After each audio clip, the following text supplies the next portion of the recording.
যদি প্রশ্ন করা হয় বিশ্ব ক্রিকেটের সবথেকে অ্যাগ্রেসিভ প্লেয়ারকে, যে কেউ 100% বিরাট কোহলির নাম বলবে। কারণ বিরাট কোহলি হচ্ছে ওয়ার্ল্ডের সবথেকে অ্যাগ্রেসিভ প্লেয়ার। তার অ্যাগ্রেশনটা ইন বিল্ড, তার শরীরের মধ্যে কিন্তু অ্যাগ্রেশন সবসময় দেখা যায়। ধরুন বোলার বল করছে, সে মাঠের একদম সীমানায় গিয়ে ফিল্ডিং করছে, সেখানে যদি বোলার উইকেট নেয়, বোল্ড করে, সে ওখানে অ্যাগ্রেশন দেখায়, ওইখানে গিয়ে সে আনন্দ করে। তার মধ্যে কিন্তু অ্যাগ্রেশনটা ইনবিল্ড। এই অ্যাগ্রেশন কিন্তু ইন্ডিয়ান টিমের মধ্যে আগে দেখা যেত না। আমরা যারা আর্লি 90s বা 2000-এ যারা খেলা দেখেছি, আমরা দেখেছি ইন্ডিয়া কিন্তু কোনো রকম অ্যাগ্রেশন দেখাতো না। সেই সময় অ্যাগ্রেশন দেখাতো কারা? সেই সময় অ্যাগ্রেশন দেখাতো অস্ট্রেলিয়ার মতন টিমগুলো। সেই অ্যাগ্রেশনের জন্যই কিন্তু অস্ট্রেলিয়ান টিম বহু বছর বড় বড় ম্যাচ জিতেছে বা বড় বড় ওয়ার্ল্ড কাপ জিতেছে, সিরিজ জিতেছে। সেই সময় কিন্তু সব দেশের মধ্যে একটা অ্যাগ্রেশনের অভাব ছিল, ইভেন ইন্ডিয়ারও কম কম ছিল। সেই অ্যাগ্রেশনটা কিন্তু বিরাট কোহলি আসার পর দিয়ে ইন্ডিয়ান টিমে এসেছে। এই বিরাট কোহলির অ্যাগ্রেশন কিন্তু পুরো ইন্ডিয়ান টিমের মধ্যে বয়ে গেছে।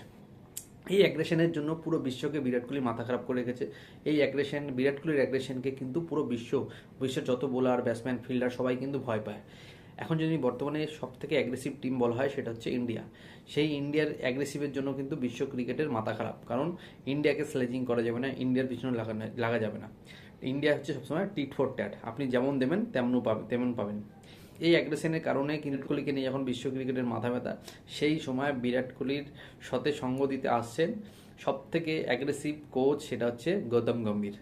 ভাবুন, বিরাট কোহলি, গৌতম গম্ভীর একই টিমের সদস্য, একজন থাকবে মাঠে, একজন থাকবে মাঠের বাইরে। সিচুয়েশনটা ভাবুন, বিপরীত দলে যে টিম, সেই টিম কোনো সময় স্ল্যাজিং করার সাহস পাবে বা সেই টিমটার কোনো সময় উল্টোপাল্টা বলার সাহস থাকবে? কোনো সময় না। মাঠের বাইরে, মাঠের ভিতরে কেউ কিন্তু ইন্ডিয়ান টিমকে স্লেজিং করবে না। উল্টো ইন্ডিয়ান টিম স্লেজিং করবে, উল্টো ইন্ডিয়ান টিম অন্য টিমকে স্লেজিংয়ের মাধ্যমে চাপে রাখবে বা অ্যাগ্রেশন দিয়ে চাপে রাখবে। কারণ মাঠ আর মাঠের ভিতরে দু জায়গায় কিন্তু বাঘ বসে আছে। মাঠের ভিতরেও বাঘ, মাঠের বাইরেও বাঘ, আপনি কোনো জায়গায় ফাঁক পাবেন না।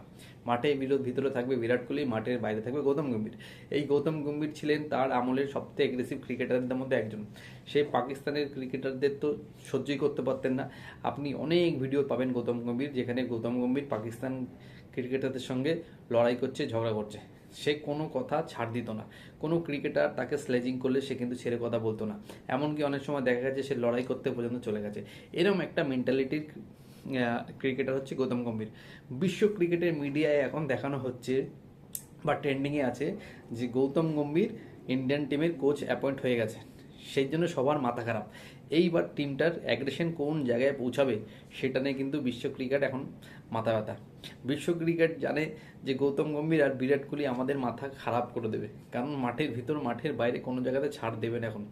তো এখন পাকিস্তানের বা বাংলাদেশ, এইসব দেশগুলো ভাবছে একটা বিরাট কোহলি ছিল, তাতেই মাথা খারাপ করে দিত। আবার গৌতম গম্ভীর, এই যে এই যে চ্যাম্পিয়ন্স ট্রফি যেটা পাকিস্তানে অনুষ্ঠিত হচ্ছে, সেখানে ইন্ডিয়া যাবে কি যাবে না, এটা নিয়ে অনেক ঘোটালা চলছে। ইন্ডিয়া যেতেও পারে, নাও যেতে পারে। আমার মনে হয় এই সময়, যেহেতু গৌতম গম্ভীর ইন্ডিয়ান টিমের কোচ, এখন ইন্ডিয়ান টিমকে পাকিস্তানে পাঠিয়ে দেওয়া উচিত। কারণ গৌতম গম্ভীর যাচ্ছেন, গৌতম গম্ভীর শুধু কোচ নয়, শুধু ক্রিকেট না, সে একটা দেশপ্রেমিক মানুষ। সে দেশকে ভালোবাসে। সে কিন্তু 1 ইঞ্চি ছাড় দেবে না। ধরুন কোনো সময় শ্রীলঙ্কাকে যেমন করে আতঙ্কবাদীরা অ্যাটাক করেছিল, টেররিস্ট যেমন করে অ্যাটাক করেছিল, সেই অ্যাটাক যদি ইন্ডিয়ান টিমের মধ্যে হয়, আমি বলছি গৌতম গম্ভীর পালিয়ে যাওয়ার লোক না। সে নিজের বুকে গুলি খাবে। সে কিন্তু নিজের টিম মেম্বারদের প্রোটেক্ট করবে। একটা সৈন্য বা একটা সেনাবাহিনী থাকলে যেরকম প্রোটেক্ট করতো, ঠিক প্রোটেক্ট কিন্তু গৌতম গম্ভীরও করবে। গৌতম গম্ভীর এরম মেন্টালিটির মানুষ। সে নিজের বুকে গুলি খাবে, কিন্তু তার টিম মেম্বারদের, বিরাট কোহলি, রোহিত শর্মাদের কিছু হতে দেবে না। তো পাঠিয়ে দিন গৌতম গম্ভীরকে পাকিস্তানে। তারপর মজা দেখুন কী অবস্থা করে দিয়েছে পাকিস্তানের মানুষদের বা পাকিস্তানের ক্রিকেটারদের। তাদের অ্যাগ্রেশন দেখিয়ে দেখিয়ে মাথা খারাপ করে দেবে। গৌতম গম্ভীরকে দেখে দেখে তাদের মাথা খারাপ হয়ে যাবে। এমন একটা ক্যারেক্টার, যেটা হচ্ছে গৌতম গম্ভীর। আমার মনে আছে এশিয়া কাপের সময় পাকিস্তান একটি নিউজ চ্যানেল এবং ইন্ডিয়া একটি নিউজ চ্যানেল কোলাবোরেশন হয়েছিল। দুটো চ্যানেলের মধ্যে কিন্তু একটা ডিবেট চলছিল, ঠিক এশিয়া কাপে 2016 কি 18 সালে। সেই সময় গৌতম গম্ভীর যেভাবে একা তাদের 3জন ক্রিকেটারকে ধুয়েছিল, সেটা যদি না দেখে থাকেন, আমি ডেসক্রিপশনে দিয়ে দেবো, সেই ভিডিওটা আপনারা দেখবেন। সেখানে গৌতম গম্ভীর 3জন ক্রিকেটারকে, পাকিস্তানি ক্রিকেটার ধুয়ে দিয়েছে একা। তার দেশের সম্বন্ধে, তার ক্রিকেটার সম্বন্ধে কোনো সময় খারাপ কথা বলা যাবে না। এখন বর্তমানে সেই ইন্ডিয়ান টিমের কোচ। এখন যদি কেউ ইন্ডিয়ান টিমের পিছনে লাগে বা ইন্ডিয়ান ক্রিকেটারদের পিছনে লাগে, তার অবস্থা খুব খারাপ হতে চলেছে। তো গৌতম গম্ভীরের জন্য পুরো বিশ্ব এখন আতঙ্কিত। গৌতম গম্ভীর ইন্ডিয়ান টিম হয়ে কোচ হয়ে আসছে। গৌতম গম্ভীর টিমে আসলে টিমটা আরও বেটার হবে। আমি এর আগে ভিডিওতে বলেছিলাম যে ইন্ডিয়ার এইটা এখন স্বর্ণযুগ চলছে, টি-20 বিশ্বকাপ ইন্ডিয়া জিতেছে, এবার ODI world cup, champions trophy, এগুলো সবই কিন্তু ইন্ডিয়া জিতবে। কারণ ইন্ডিয়ার টিম সিচুয়েশন যেই পজিশনে আছে, ইন্ডিয়া কিন্তু এখন একটা একটা করে সব বিশ্বকাপ জিতবে। তার সূচনা হলো গৌতম গম্ভীরের এন্ট্রি দিয়ে। গৌতম গম্ভীর কিন্তু কোনো ইন্ডিয়ান প্লেয়ারদের ফাঁকি মারতে দেবে না। সে নিজে যেমন ডিসিপ্লিন, প্রত্যেক ক্রিকেটারকে কিন্তু ডিসিপ্লিন হতে হবে। বিরাট কোহলি, রোহিত শর্মা, এদের কিন্তু এই বয়সকালেও ডিসিপ্লিন হয়ে চলতে হবে। তারা যত বড় স্টার হোক, গৌতম গম্ভীর কাছ দিয়ে কিন্তু তারা ছাড় পাবে না। কোনো ক্রিকেটার সিরিজের মাঝখানে ট্যুর করতে যাওয়া, সিরিজের মাঝখানে প্র্যাকটিস করা না, ইয়ার্কি মারা, শপিং করতে যাওয়া, ডিনার করতে যাওয়া, এইগুলো ভুলে যান।